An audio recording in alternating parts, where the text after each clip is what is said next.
Welcome back to the Good AP Times podcast brought to you by Factora AI. As always, I'm your host, Megan Hardy. Today's guest is Keegan Conrey. He is the CEO of Decision Logic, and he's someone who has spent years working alongside restaurant operators, helping some of the industry's best leading brands really adopt technology that actually improves their day-to-day operation. You've been at multiple tech companies, Keegan, which is exciting. And while you haven't been the one running the restaurant, you've had some really amazing front row seats to hundreds of conversations with general managers, restaurant owners, operators. And I'm sure over time you've started to notice a pattern. What do the best GMs do differently? And so really that's where we're going to talk today, where they struggle, where technology genuinely helps versus where it just creates more work. We're going to talk about, how that relationship between operators and finance teams works and really go from there. But most importantly, Keegan, thank you so much for joining us. Awesome. I'm excited to be here. Thanks for having me, Megan. This is great. Well, let's get started. You've spent years really working with restaurant operators across the country. What's something almost every GM you see have in common? What, every GM or good GMs? Which one? Let's go with what every GM that you see, but we can go with good GM too. Either one works. Well, look, every GM that I've come across can live in the chaos. Like there's no world in restaurants where it's just, that's not true. There's times when it's calm and you've got downtime and you can make it work, but those times seem to be few and far between. And they are the best at just being able to adapt, roll with the punches. And then the good ones, like I'll take it from that point, the good ones are the ones who focus on the things they can control. That they don't get caught up on all the things outside of their control. What can they actually influence? What can they control? What's outside of their control? And then setting up systems that are just repeatable on the things that matter. That's what I've seen the best of. It's amazing. You mentioned a little bit, they are really looking for something that's repeatable, something that they can solve the chaos. What are some of those biggest challenges you're hearing right now from restaurant GMs today? Well, in our world in DL and other places that I've been, it's usually around all things, we do back office, but in terms of how do you manage your food cost? How do you manage your people and your labor cost? And the things that they do well is how do they build repeatable calendars? And I don't mean just calendars for scheduling people, but when do you do your orders? When do you do your inventory counts? When do you look at your reports? When do you look throughout the day at how the day is trending? And the best ones make it really boring. I mean, like I do this at this time, and this is when I always do it. Now that can be thrown off because a bus pulls into the drive-through and it's all hands on deck, and you have to make it work. But they default back to the repeatables, the controllables, their calendar and their schedule, and knowing when things need. Yeah, absolutely. I think we've talked about this in past episodes, that the industry is something really unique from the outside looking in. You joined this industry a while back, and what was something that you came in that you, I guess, outside the industry didn't fully understand and appreciate, and now it's the thing that you value the most when you talk to these GMs? Man, I keep going back to that chaos piece, like of being able to not lose their cool of this is going to happen.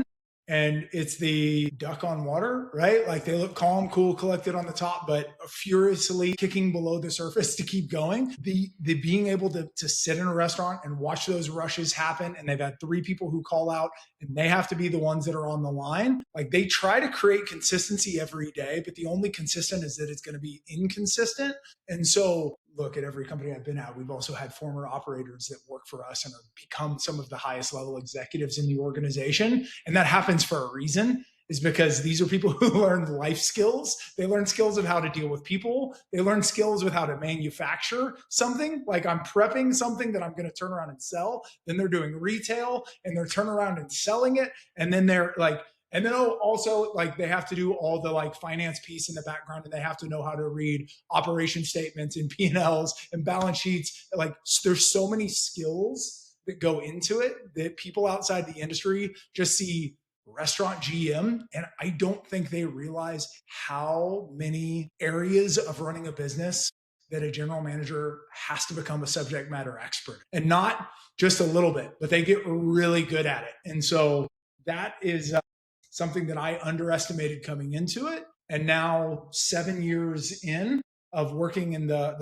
just hospitality and restaurant vertical only, I don't see myself going anywhere else. Like there's no better vertical because of it. Absolutely. I think we were talking, I'm not sure if you know herb at all, but we were talking about, we jokingly called it the like badge of honor of being able to survive the chaos, and how that's been this trauma bonding version of the restaurant world for years. And I think that you can say it to any restaurant operator today, whether they were once a line cook, or now they're the CEO of, a huge brand. Like, they've all been through that chaos trauma bonding, and it's rooted deep in their bones. I can't imagine. Keegan, you had mentioned, as we kind of talked about consistency, and we had talked about this in a previous episode with Joy, about how so many restaurant operators really struggle with living in that black and white and live in that gray area. And so it really makes it hard to kind of create that consistency and create those processes and adopt technology a lot of times too, for that exact reason. Why do you think that kind of, I don't want to say resistance, but why do you think that kind of shift happens? I think there's a couple of things. Most people who make it in restaurants made it because they lived in the gray and they were good at living in the gray and still figuring things out. And they moved up through their career, and therefore they hire other people that resemble what made them successful. And that's what they look for. I don't think this is just restaurants, by the way. I think this is every industry, but to make it in restaurants, you have to live in the gray even more. Right. I think the other part of it is, one of the biggest, or the biggest cancer in hospitality and restaurants is employee turnover, manager turnover. And when you have that level of turnover, there's a bit of fear of like, can I put more rigid processes in place and not lose my entire team, not lose my best manager who operates in the gray. And so, yeah, like, a big part of that for me is, if you're going to make something more rigid or black and white, as we say, you have to actually be removing work from the manager when you do it. You can't add on more process that then requires more time. It's, can you give them something that is actually seen as a tool, that is useful, that is the removal of work for a manager? Because the difference between a good store and a bad store is how much time your manager spends with their employees, how much time the employees can spend with their guests, and what kind of experience they can create and foster, and a feeling that you can make for the end user. So if a manager can make their employees feel better, and I just had a conversation with a general manager from Taco John's, one of our customers. She was phenomenal. And I was asking her something similar. And she goes, look, how I get my team to perform better and to move faster, because for them, everything's on the drive-through time.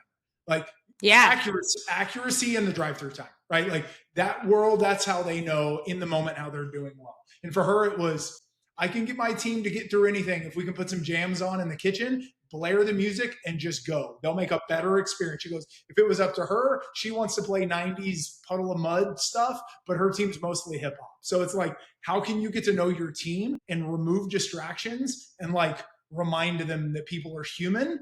And like, so like, long way of saying, like, how do we remove work for a manager so that they're there with their team? And then how do the team members turn around and make a great experience? So that's maybe not like, you got me on a little bit of a tangent, but it's all connected. Yeah. So it's less about the black and white versus the gray. It's about the consistency comes from, like what you just said. Can you put technology in place to remove the, let's call it unnecessary work or unfun work or whatever, that allows them to be able to have the time to handle the gray? And then, more importantly, like you said, the two key things is making sure they're spending time with their team, who then can spend time with the guests, which is great. We've talked about this in the past, obviously, which is, and you guys work so heavily on the operator side, the GMs, the operators, and Factura obviously is really heavily involved on the finance side. A lot of times people like to say there's this brick wall that is kind of between the operator and the finance. Why do you think that is? Or really, where do you think, we talked about this different goals sometimes. They're sometimes working towards a different goal. Why do you think that happens? A big one for me, I was having this conversation. Finance loves to talk AVT, actual versus theoretical. But when I have the conversation back and I push back and I said, can your managers actually do anything about the cost that your food vendors are charging you for something? Do they have any control? Now, maybe some, depending on a small group, they can have some control on what they're actually paying. But usually, finance or someone at the corporate office or higher up is negotiating all of their pricing with their boss. Like that's, they don't even put that in their general managers. They can't control it. So you'll hear me and my team, I'll say to them a lot like, are we controlling the controllables? Are we allowing the general managers to control the controllables? So a big part is, well, don't align a general manager's compensation package based on something that they don't fully have control over. We should instead be looking at things like food variance, which is what is the actual difference when we talk to portioning, when we talk to waste, or maybe when we talk to theft. But in terms of what their vendors charge them, they have little to no control on that whatsoever. And that's not a bad thing. You should look at AVT and you should track your organization on AVT, actual versus theoretical, but know the difference on what are, this is, Megan, you and I've worked together a lot. Like if we put something in place for a sales team and they have no control over it, do they feel like they actually have a say in how much money they're getting? No. Well, it's the same for a general manager in a restaurant. Do you align a variable compensation plan that allows them to thrive that is also aligned with what the CFO wants them to have happen? And so long way of saying, how do you remove the brick wall, you said, or how do you remove the, like this artificial wall that's there? I think you have to be able to do two things. One, you have to give tools to the manager that are easy to like track all the things that finance wants to look at. Finance wants to see it all because they're great at analyzing it and spotting trends. Okay, so once you do that and the managers make it easy, then you have to do something which is crazy, is give data to finance and don't make it hard to get to it, and give it to them in ways that they can slice and dice and look at it and come up with strategic plans, again, that are tied to things that are in the control of the manager.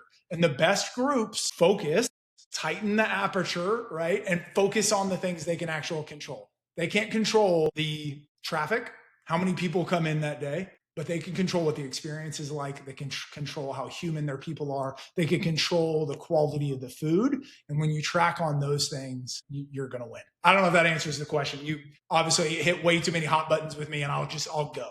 So. No, it's so true. It's something that we see a lot too. You had made up points that we talk about at Factura a lot. You know, it's the invoice things, and it's not a GM's responsibility to track that carrots have been slowly going up $1 every time that they've been brought in. And let's be honest, a lot of finance teams aren't catching that either, because by the time they've processed, couple hundred invoices, they don't see that trend. And so that's absolutely something, but it does impact then that AVT, which impacts that general manager, which impacts their food costs, which impacts like that trickle down of all those data points. But it's not a general manager's job to go in, manage those data points. It's the general manager's job to go and say, hey, this is the data. These are the trends. Now go figure out why it's happening in your restaurant from a people process, whatever that may be, whether it's scoops of the wrong size, whether it's, like you said, theft, etc. What do you think if a CFO or a finance person shadowed a GM for a day, what do you think they would learn?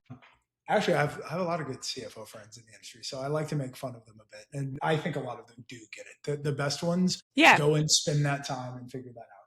The ones that are coming in that have been a CFO at have never done it in either hospitality or even retail. Retail can be crazy. So I give them a lot of it, but maybe they come in from working in some other industry and they're a CFO for a restaurant group. I think they're going to be surprised at the number of hats that a general manager has to wear. It always comes back to that. So when they have these wild asks about like, I want this much more data, or this is what we're going to track, I think their eyes would be open to the actual bandwidth that a manager has on their day to day, and that how a good CFO, again, is going to look at it and go, oh, shit, I have to simplify this a whole lot more than what I'm asking for right now. How do I remove work for these managers, not yoke them up with more work, right? Like, how do I do better there? So yeah. That makes sense. It's also funny because sometimes getting the data for a GM is not easy. It's in 10 different places and you see technology here, technology there, and got to go chase it all down. As we think about technology, think about what obviously Decision Logic does. What do you think is the biggest piece of technology you've seen kind of genuinely improve a GM's day? Anything that's mobile tools that allows them to not be sitting in the just sitting in the back office trying to work through different spreadsheets and others. So it's a good question. I think anything that allows them that in their pocket to look at the intraday, how are sales going? How are we trending? Do I need to make any adjustments for the rest of the day? And doing it while on the fly. You just came back from Create, where you got to interact with a ton of restaurant groups and really see kind of what the adjustment that's happening. Give it a little bit of a hot take. Do you think most restaurants don't really have a technology problem? They have more of an execution problem of maybe that technology, or even maybe of just what they want that technology to do and what it actually does? Tech isn't ever the problem. Like I'm sorry. Like, as even being the CEO of a tech company, it's not tech being a problem.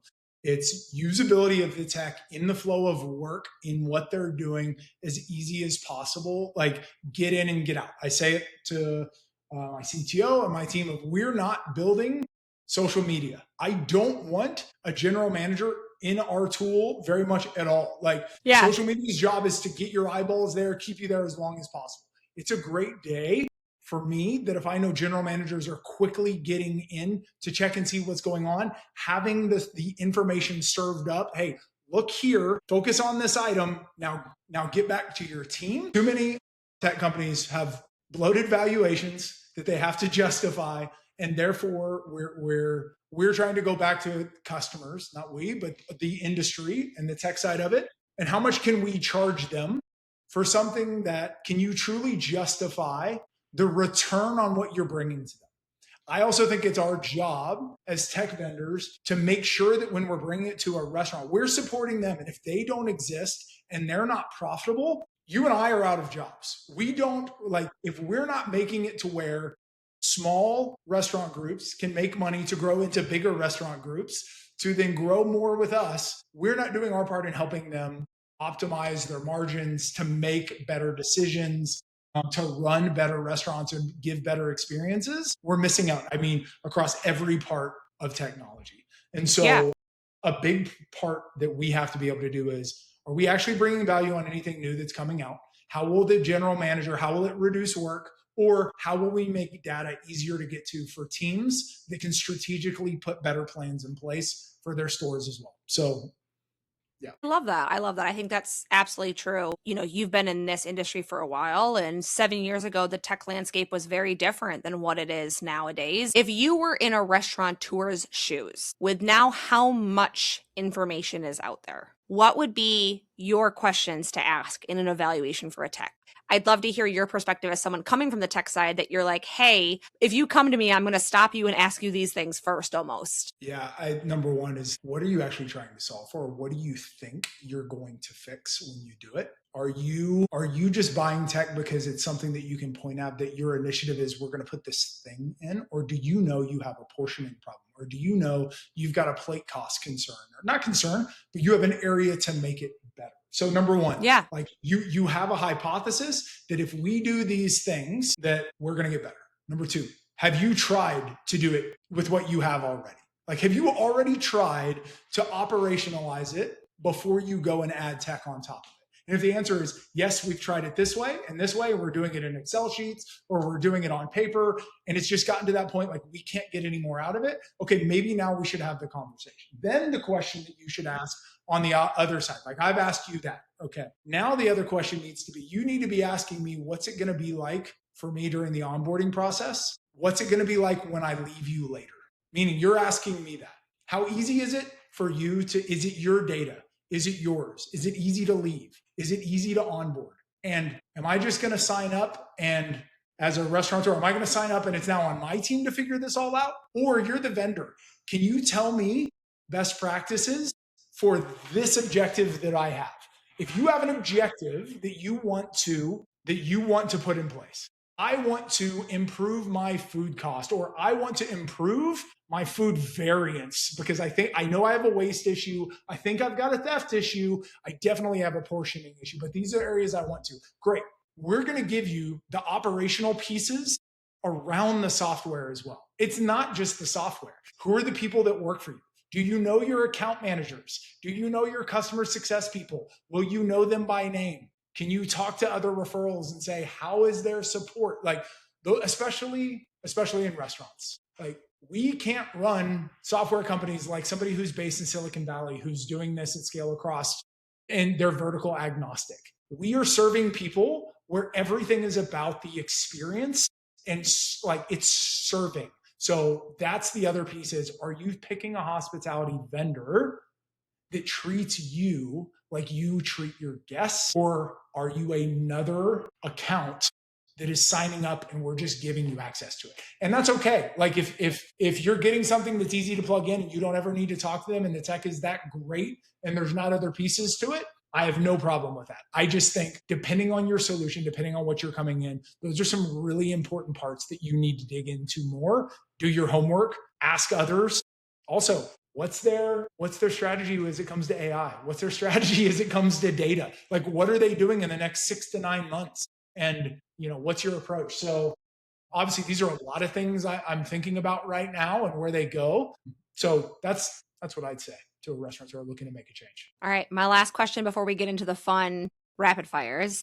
What's one lesson you've learned from working with restaurant operators that applies to any business leader? As yourself as a CEO, what applies to you or any business leader? Expectations and setting expectations and agreements with your people. I had somebody who worked for me who taught me this because she learned it from one of her leaders, was simple things like expectation documents. Like, do the people who work for you know how they're being evaluated? Do they know what they're expected to do every day? And look, I don't mean every single scenario that they may run across in the day, but I mean, overall, what are the questions you as a leader are going to ask your people every day that you expect them to know the answer to? And the more that you can do that, the better. And as a CEO, sometimes that's an area I go, God, I need to do a better job. I need to do that for my COO, and I need to do that for my CTO and others. And I do that on parts of the business that I'm focusing on. But if I really step back, every level should do this. And I learned that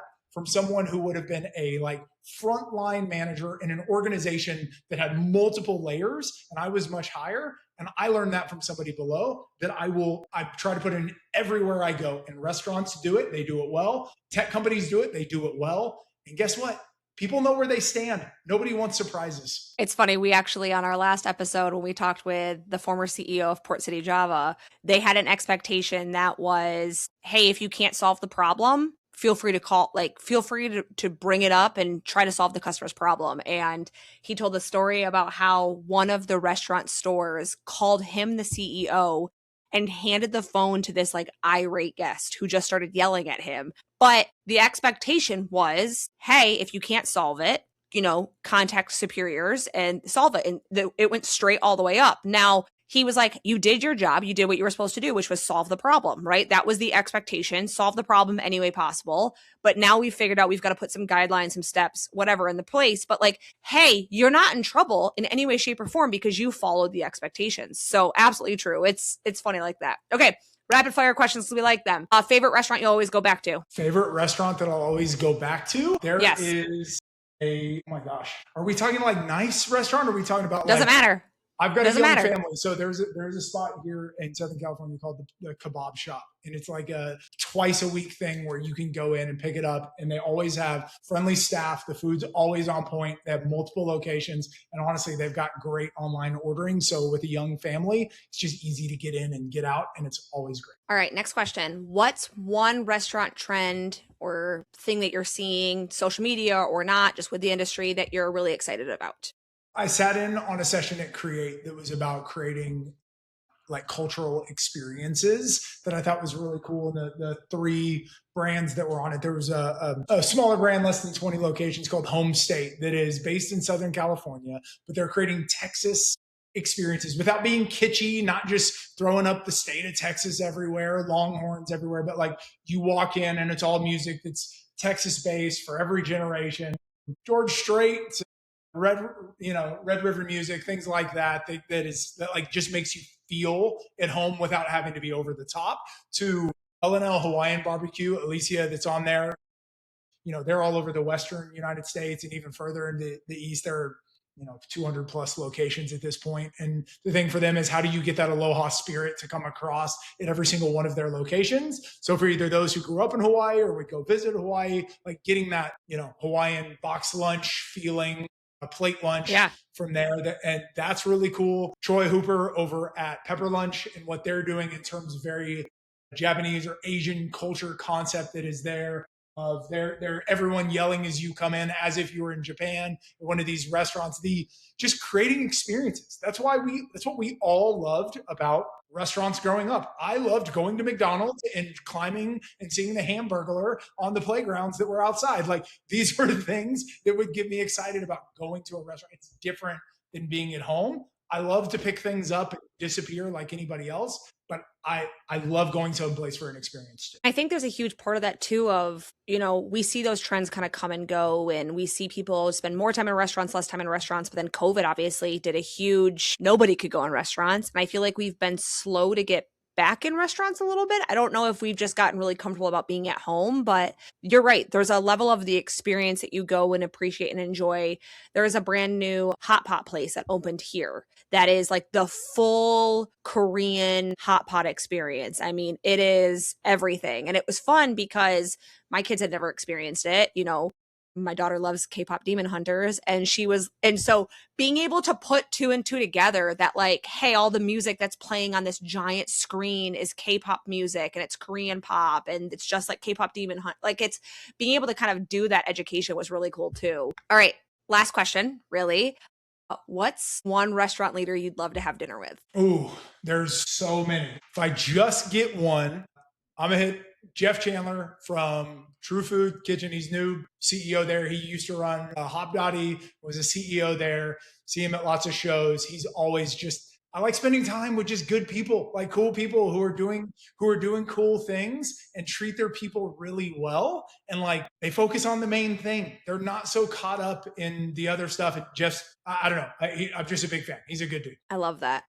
Mine would be Jet Tila. I think I'm a big fan of some of the stuff there. Or honestly, Guy Fieri. Like, it's one of the two. I would like to, he's one of those persons that I would love to be intrigued to just kind of pick brains. You know what I mean? That would be interesting. Yeah, my second one is Gordon Ramsay, just because of like, I want to see if he's who he is on his shows. Like, sometimes there's parts during his shows that I've watched where he seems like a very sweet man, and I have this feeling that it's all an act. I could be wrong. Like, that might be his thing, right? But like, I have this feeling if there was no cameras and others, that maybe he's a little bit of a shy guy and very kind and nice, or maybe I'm just delusional. Who knows? But that'd be my other one. I'd want to find out. Who knows? Well, if any of them are listening, you can contact Keegan. We'll make some dinner. Contact me. We'll make some dinner plans. But if you want to learn more about Decision Logic, if you want to learn more from Keegan, our information bio, all the links will be in our descriptions and on the links below. Keegan, thank you so much for joining us. Really appreciate it and taking the time out of your busy schedule. And for all our listeners, tune in next week for our next guest to learn more. Thanks again, Keegan.